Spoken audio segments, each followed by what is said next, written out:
जय जगदीश्वरम। सम्यगाप्त पुरुष जगदीश्वरम के लिखित उपदेशों पर आधारित पॉडकास्ट की इस श्रृंखला में आज उनके दिनांक 9 अगस्त 2025 के उपदेश को आधार बना रहे हैं।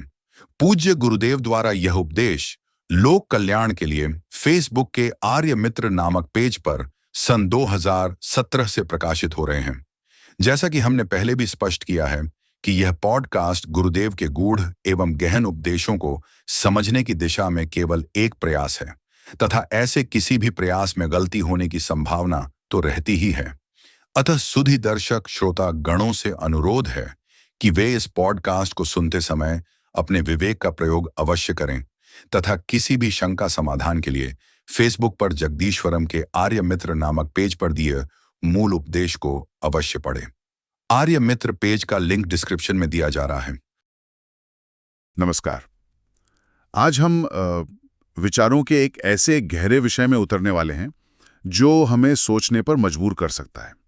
मतलब अपनी मान्यताओं पर, दुनिया को देखने के अपने नजरिए पर सवाल उठाने के लिए। बिल्कुल।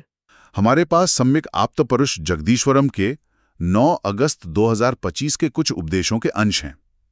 इनका शीर्षक है सच्ची समझ का मार्ग, धारणाओं का खंडन।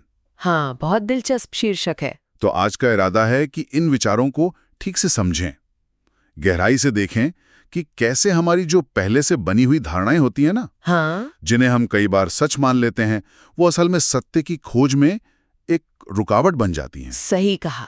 और हम ये भी जानने की कोशिश करेंगे कि जिसे स्रोत तथ्यता सत्य कह रहा है, वो हमारे रोजमर्रा के दृष्टिकोण से अलग कैसे है। ये बहुत महत्वपूर्ण फर्क है। और हाँ, एक और बहुत व्यापक सी अवधारणा है, सापेक्षिक संतुलन। हाँ, ये तो पूरे ब्रह्मांड पर लागू होती है, ऐसा स्रोत का कहना है। हाँ, कि ये हर छोटी बड़ी चीज को नियंत्रित करती है।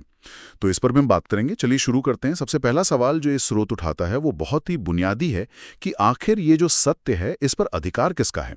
स्रोत कहता है कि सत्य, देखिए, वो किसी की निजी जागीर नहीं है। ठीक। इसे खोजने का हक हर किसी को है। लेकिन यही एक पेच है।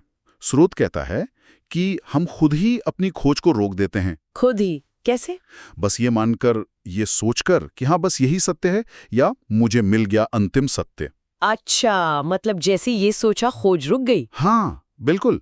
जैसे ही ये विचार मन में पक्का हुआ, हमारी जिज्ञासा, हमारी खोज वो वहीं पे थम सी जाती है। बिल्कुल। और यहीं पे देखिए, मानने की जो प्रक्रिया है ना, उस पर ध्यान देना जरूरी है। हाँ। स्रोत के हिसाब से जब हम किसी चीज को मान लेते हैं तो वो हमारी दृष्टि बन जाती है, हमारा एक नजरिया।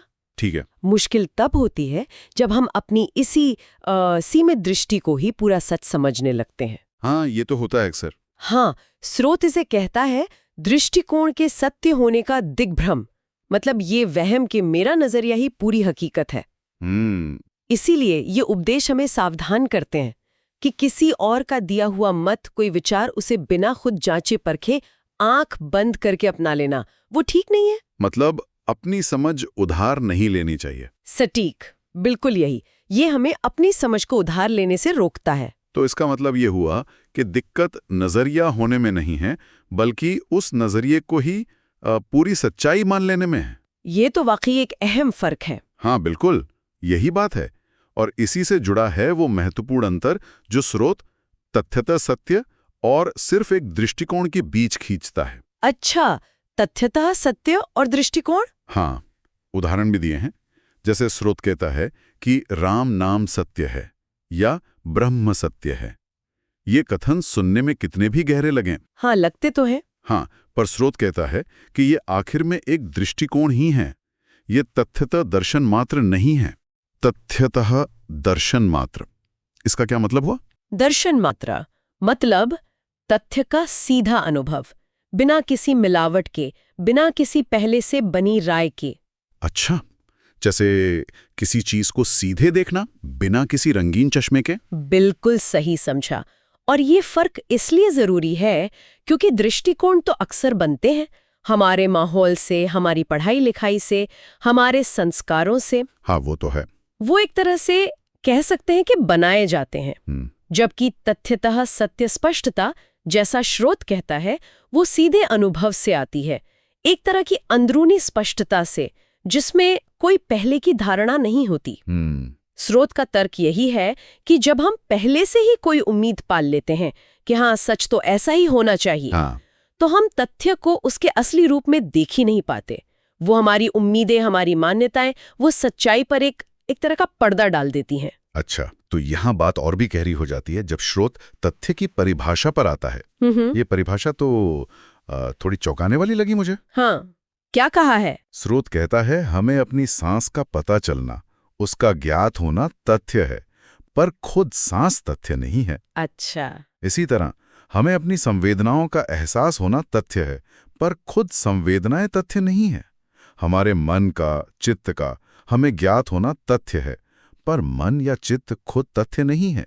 ये तो सोचने का पूरा नजरिया ही पलट देता है। हाँ, ये वाकई में मतलब क्रांतिकारी विचार है। इसका गहरा मतलब समझने की कोशिश करें। हाँ, ये हमारा ध्यान वस्तु से हटा रहा है, जैसे सांस या कोई सनसनी या विचार। इन चीजों से ध्यान हटाकर किस पर ला रहा है? ज्ञाता पर, जानने वाले पर, या सिर्फ जानने की जो प्रक्रिया है ना, जो जागरूकता है, उस पर। सिर्फ जानने की प्रक्रिया पर, अवेयरनेस पर। हाँ बिल्कुल। स्रोत इशारा कर रहा है कि असली चीज वो नहीं है जिसे जाना जा रहा है, बल्कि स्वयं जानने की जो प्रक्रिया है, जो जागरूकता है, वही मौलिक तथ्य है। तो मतलब फोकस बाहरी चीजों से हटकर अंदर की उस जागरूकता पर आ गया। बिल्कुल। स्रोत के अनुसार जब साधना से, अभ्यास से चित्त पूरी तरह शांत और साफ हो जाता है, हाँ, तब जानने वाला, ज्ञाता, और जिसे जाना जा रहा है, ज्ञेय, इनका भेद मिटने लगता है। अच्छा, और आखिर में सिर्फ ज्ञान मात्र बचता है, यानी सिर्फ जानने की अवस्था, सिर्फ ज्ञात होने की, सिर्फ जागरूकता। सिर्फ जागरूकता। हाँ, और स्रोत कहता है कि ये अवस्था पूरी तरह से स्पष्ट होती है, पारदर्शी। इसमें कोई भ्रम, कोई शक, कोई दुख नहीं होता। और यही ज्ञान मात्र की स्पष्टता, यही शुद्ध जागरूकता सभी सापेक्षिक सत्यों का आधार है। मतलब ये वो बुनियाद है जिस पर बाकी सब कुछ टिका है, ये दुनिया जिसे हम जानते हैं। वाह, ये तो चेतना की बहुत गहरी परत की बात हो गई। अच्छा, अब उस दूसरी बड़ी अवधारणा पर आते हैं जिसका आपने शुरू में जिक्र किया था, सापेक्षिक संतुलन। हाँ, रिलेटिव बैलेंस। स्रोत कहता है कि दुनिया में विचारों की, सिद्धांतों की, अलग अलग मत मजहबों की जो इतनी सारी किस्में हैं, इतनी विविधता है, वो बेकार नहीं है। हाँ, वो जरूरी है। हाँ, ये सब इसी ब्रह्मांडीय संतुलन को बनाए रखने के लिए जरूरी है। बिल्कुल। और ये सिर्फ विचारों या मतों तक ही सीमित नहीं है। स्रोत इसे प्रकृति के जो मूल नियम है ना, वहां तक ले जाता है। जैसे गुरुत्वाकर्षण यानी ग्रेविटी, या इलेक्ट्रोमैग्नेटिक फोर्स, न्यूक्लियर फोर्स। अच्छा, फंडामेंटल फोर्सेस। हाँ, या फिर कणों के गुण, जैसे प्रकाश का कण होता है फोटॉन, उसका कोई वजन नहीं होता, या प्रोटॉन पर पॉजिटिव चार्ज होता है।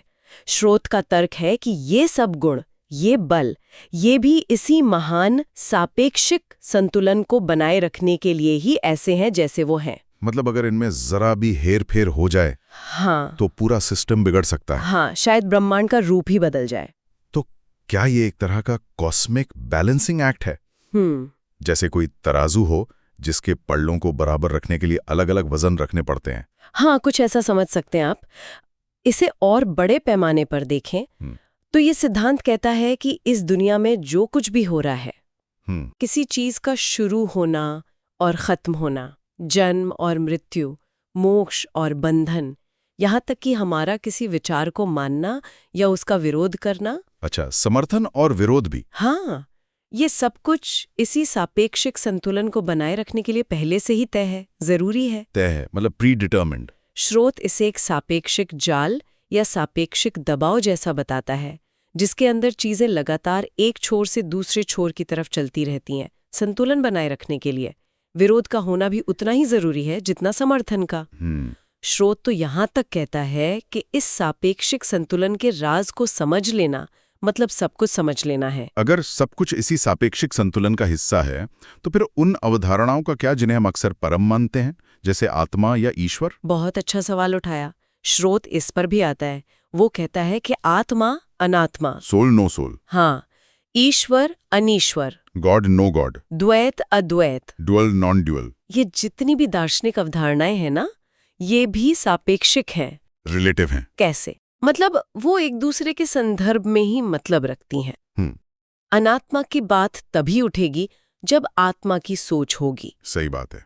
अनीश्वरवाद तभी आएगा जब ईश्वरवाद होगा। यहाँ तक कि नाम राम, कृष्ण, ईश्वर, अल्लाह, गॉड, ये नाम भी एक खास अपेक्षित नजरिए के दायरे में ही सार्थक होते हैं, सिद्ध होते हैं, दर्शन मात्र में नहीं, यानी सीधे निरपेक्ष अनुभव में नहीं। लेकिन क्या स्रोत ईश्वर की अवधारणा को पूरी तरह से नकार रहा है? नहीं, नकार नहीं रहा। स्रोत कहता है कि प्रार्थना के लिए या आराधना के लिए, एक साधक के लिए ईश्वर के सम्यक अर्थ की सार्थकता हो सकती है। सम्यक अर्थ मतलब? सही मतलब। हाँ।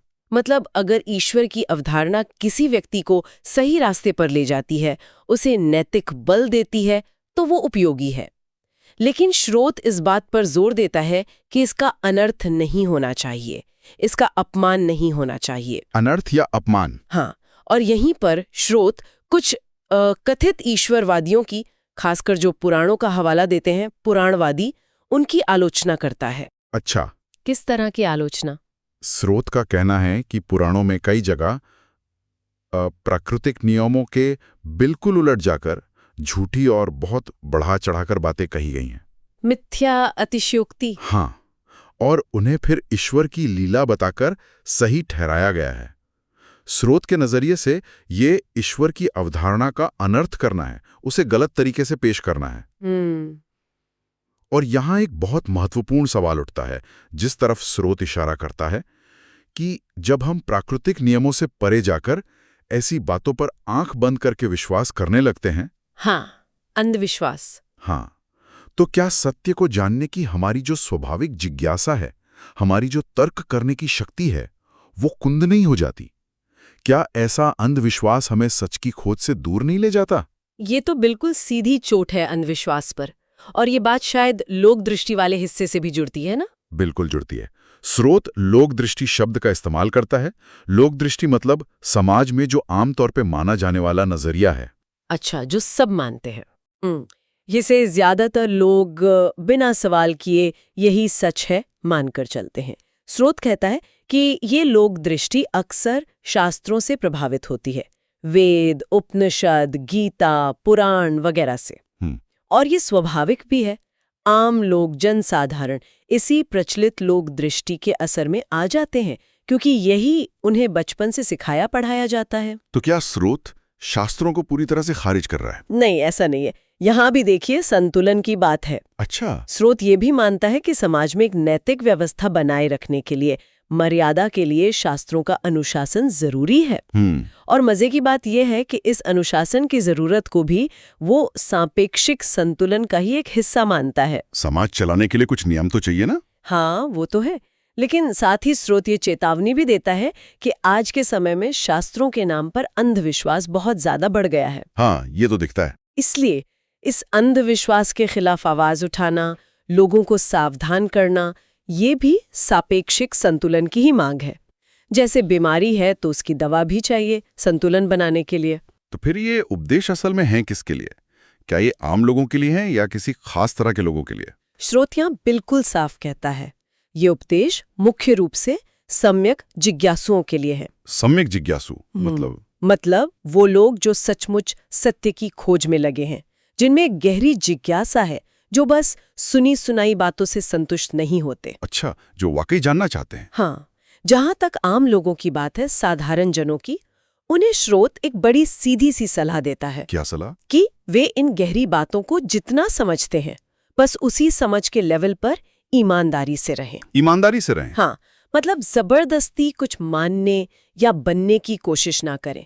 जो उनकी अपनी समझ है, जो उनका अपना लेवल है, उसके प्रति ईमानदार रहें।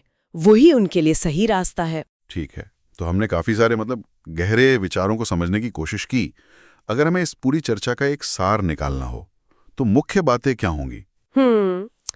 मेरे ख्याल से कुछ मुख्य सूत्र इस तरह से पकड़ में आते हैं। बताइए। पहला, कि सत्य की खोज में सबसे बड़ी रुकावट हमारी अपनी ही पहले से बनी हुई धारणाएं हो सकती हैं।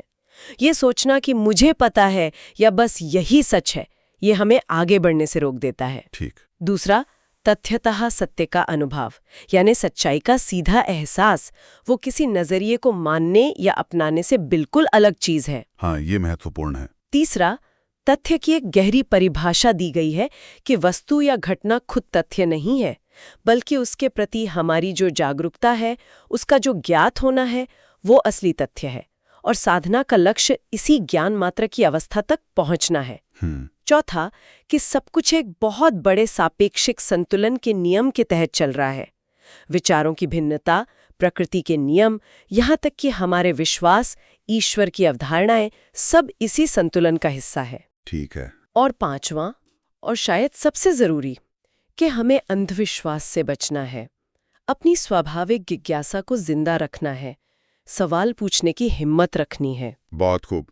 ये सूत्र वाकई हमें सोचने पर मजबूर करते हैं, और यहीं से एक और सवाल मेरे मन में आ रहा है, और शायद सुनने वालों के मन में भी आए। पूछिए। कि अगर सभी दृष्टिकोण, सभी मान्यताएं, यहाँ तक कि जिन्हें हम पवित्र मानते हैं, जैसे ग्रंथ या ईश्वर की अवधारणा, अगर सब कुछ सापेक्षिक है, इसी बड़े सापेक्षिक जाल का हिस्सा है, तो फिर इस सापेक्ष दुनिया में रहते हुए कोई इंसान निरपेक्ष सत्य, एब्सोल्यूट ट्रूथ, उसे कैसे खोज सकता है? क्या ये मुमकिन भी है? हाँ, ये वाकई एक गहरा सवाल है, और शायद यही वो बिंदु है जहां स्रोत हमें लाकर छोड़ता है।